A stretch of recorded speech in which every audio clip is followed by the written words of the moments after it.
And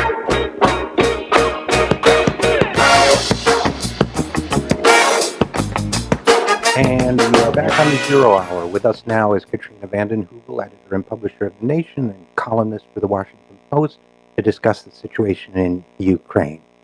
Katrina, thanks so much for being with us. Thank you for having me.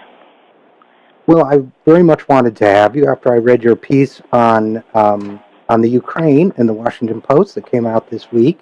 And it was a very interesting and I think important piece because our dialogue, our national dialogue on Ukraine has gotten so out of whack, it seems, and it seemed like a refreshing breath of sanity, including what I thought was the pivotal paragraph in your piece, which I'll just quote a couple lines from and then get your thoughts on. You wrote that U.S. actions over the past several months have defied common sense, given the deep divisions in Ukrainian society and the vital interest Russia has in the country. You say it was a provocative step for the United States to immediately and unconditionally recognize the new government as legitimate. And then you go on to say the media and political class have egged on the administration in a rash and destructive foreign policy, and that the debate has had an Alice in Wonderland quality to it. Even that leaks from the White House have added to this sense of hysteria, which suggests that the administration may, in a sense, be egging itself on. But I think you're right. What do you think accounts for this hallucinatory quality of the debate about Ukraine that's gotten escalated to such a fever pitch? You know, a lot of what happens with our foreign policy narratives, our domestic policy narratives, come from a narrative that is untrue, a narrative that needs questioning, a narrative that defies common sense. You know, my husband and I, Stephen Cohen and I, wrote in The Nation last week that we're on the verge of a Cold War against Russia, and there's been no debate. And what does that say about representative democracy or the failure of democracy, that there's scarcely been a public word of debate, much less opposition from the American political or media establishment? You know, Richard, I think what happens, they say that in truth is the first casualty of war. I think in the case of Ukraine, complexity and history. As I write in this Washington Post piece, you know, Ukraine is a deeply divided country. Ukraine is on the border of Russia. Behind all of this is the fact that for 20-plus years, the United States has driven a policy of NATO expansion to Russia's borders. And I think that got lost in a lot of the hysteria, and that the EU decision, the Ukraine's decision to join the EU, and then back off, because I think Ukraine understands it needs Russia and the West, instigated a hysteria that we are seeing escalate every day. The key is that it makes no sense to treat Russia's actions as an existential threat to the post-Cold War international order, given that the West needs Russian cooperation to stabilize Ukraine both politically and financially. How do I explain this delusional, virtual, sort of hallucinatory quality to the debate, as you well put it? You know, I think when you come to these moments, war parties in both countries are empowered, and it is certainly the case that Russia has legitimate grievances. It is certainly the case that we are being bombarded with misinformation, disinformation from many sides. But I think what we need to do is restore some common sense to this dialogue, and that's what my piece was trying to do, and lay out the parameters of some diplomatic process that would defuse, de-escalate, and lead to a process where Ukraine would emerge as a viable democratic country. Because at the moment, Richard, as you know, Ukraine is battered, it's bankrupt, it's facing divisions that are either on the verge of or are civil war. So I think the bottom line is that if we're going to see a Ukraine emerge whole with the possibility of democracy and prosperity, I think we need both East and West to be part of what happens in the future. And that means reality, that means a return to common sense, and it means some sense of history and complexity, and not just saber-rattling and what passes for debate inside the Beltway. By the way, Germany has played a critical role, and as we speak, there are very deep efforts on the eve of a Ukrainian election, which looks like it will be held May 25th. There are efforts to convene diplomatic roundtables with various parties in Ukraine, and Germany is playing a much more active role the U.S. stepping back. It's not clear why the U.S. isn't as intent or keen on diplomatic outcomes at this stage. Well, I have to say, analogies are dangerous things, of course, but one of the things that struck me reading your piece and looking at the situation in general is, as you write, there is a bipartisan establishment dream, which in this case involves extending NATO to Russia's borders. And to me, it seems that the bipartisan nature of the war fever may be too strong a term, but the very militant and black and white attitude towards what's going on, especially towards Russia, seems very reminiscent of the run-up to the Iraq War. Is that comparison out of line, you think? I think it's a very interesting one, but again, as Stephen Cohen and I wrote, what's striking, and you remember this, Richard, is how there was a debate. There was a debate on the eve of the war in Iraq, and there was more recently a debate in the run-up to the possible war against Syria. In this case, it seems as if there's been one hand clapping. As you put it, there's bipartisan political collaboration, and the media, with some exceptions, has bought into this black hat, white hat narrative that has systematically distorted the depiction of Ukraine reaching the American people. So one needs to kind of unpack so much, going back 23 years to NATO expansion, but going back to November, when, on the table in November was a tripartite offer that Ukraine could join the EU and also remain part of the Russian customs union. When Ukraine stepped back from the EU offer, which, by the way, as you may know, had in sort of small type in the EU offer a military component, which looked to be, from the Russian perspective, a kind of ramp toward NATO membership. So at that moment, why it became an existential civilizational crisis that Ukraine couldn't remain both part of East and West is still a mystery in certain ways, though it does seem that you had neocon hangovers and holdovers in the State Department, in intelligence, and those who have been committed, Richard, over these last 2 decades to expanding NATO. And why that is both a political, ideological, militaristic, economic drive, and it isn't doing much good for the good people of Ukraine who get lost in some of this. The people who protested in Kiev in the square, so much of their protest was aimed at the corruption of an oligarchical fiefdom leadership. Who may well win May 25th? The chocolate oligarch. Who's running various regions of Ukraine as we speak? Oligarchs. And so in that, you see the kind of how Ukraine has become a pawn. Now, what's interesting is Europe is now leading the way for a variety of reasons, and I don't just buy that it's gas. I think that Europe is on the borders. It understands how dangerous disintegration of Ukraine could be. It understands that diplomacy and negotiations may be the sole way to prevent the disintegration of Ukraine, but that the EU, for a while, was sort of out of the picture as it became a virtual proxy Cold War between Russia and the United States. So I think what's key now is to de-escalate, and if it continues in this fashion in the United States, it will be very tough, though I do think you're right that both the media and political class have egged on the administration in this rash and destructive foreign policy, but that the administration itself and certainly key players in it have gone along and have not stepped up to say, we are going to work with the Europeans and to kind of counter the view, which is more than a view, but counter the that they are that Kiev is their government. Kiev is part of Ukraine. We're talking with Katrina vanden Huevel, who is editor and publisher of The Nation.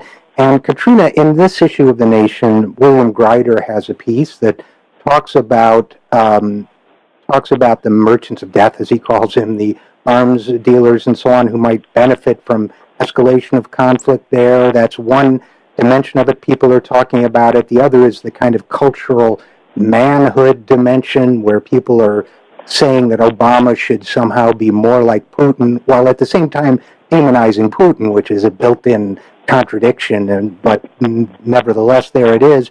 So, there are these cultural forces, there are these special interests involved, there are these political forces.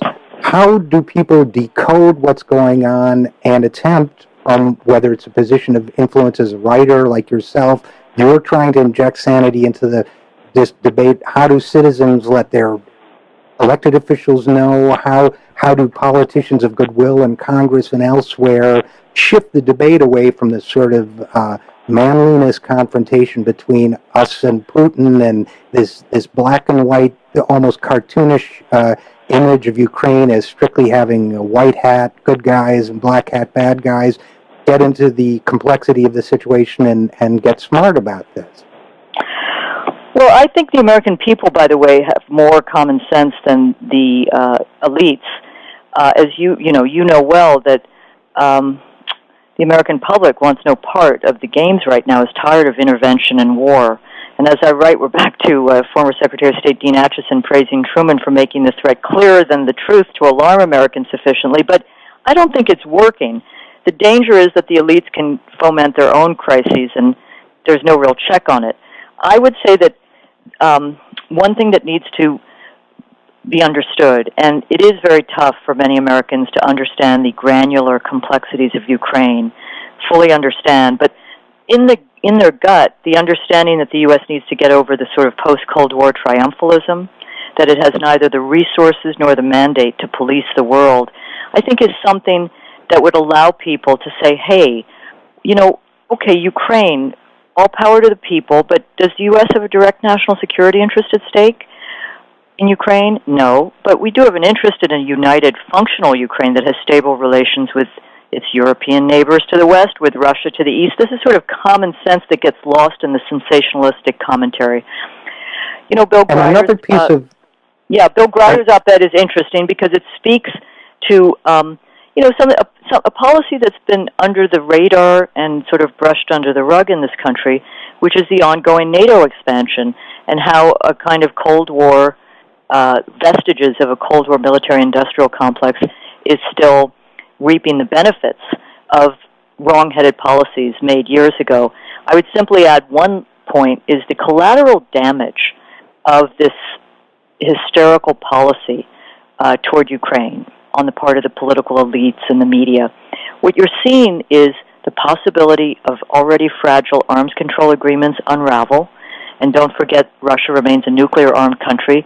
You're also seeing the possibility of an end to perhaps the most important opening in the last 35 years, that is an engagement with Iran that would lead to a more stable regional and international security framework.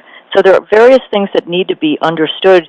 So Americans, I think, have the common sense, can step back, and can try to see beyond the talking points and the misinformation that's coming from many sides, but just understand the principle that we should not be the policemen of the world, and that we would do better to build our own house in more fair and just ways, not leave the world, not be isolationist, but be more responsible and less militarized and confrontational. And to that point, Katrina vanden Huevel, I guess I would add that one of the things that's implicit in this, and by the way, you may not know this about me, but I spent a couple years working in Eastern Europe and the Soviet states in the transition from communism, and one of the things that seemed very clear then and seems to have been forgotten in the last 20 years is that military intervention is not often in our best strategic interest, but diplomatic intervention very much is in our strategic Absolutely. interest, economically and elsewhere. It seems from your article and other things I've read as if we're ceding the diplomatic initiative to Germany in this case, and in the long run, are we running the risk of posturing and being bellicose and escalating the problem while Germany or other interests come in, hopefully for the good of the Ukrainians, resolve it in some way, but then we get left out of the picture after the dust settles? No, I think it's vital now for the Obama administration to support what is underway with the German-led multi-party roundtable negotiations, to support diplomatic initiatives. And I think if we don't, there will be an animosity and a hostility between Russia and the United States, for example, and perhaps a real cooling of European-U.S. relations, which we've seen, for example, with the Snowden revelations, what that's done to increasing anti-Americanism in Germany. So I think that it's critical that the United States step up and understand how key it is at this moment to be more a master of diplomacy and less a master of war.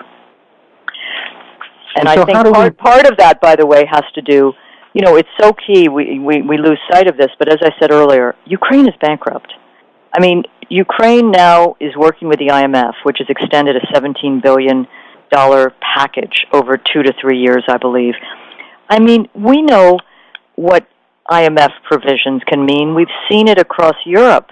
If modernization and joining the EU means what we've seen across Europe, it means austerity. It means slash pensions. It means loss of subsidies for heating and fuel and food.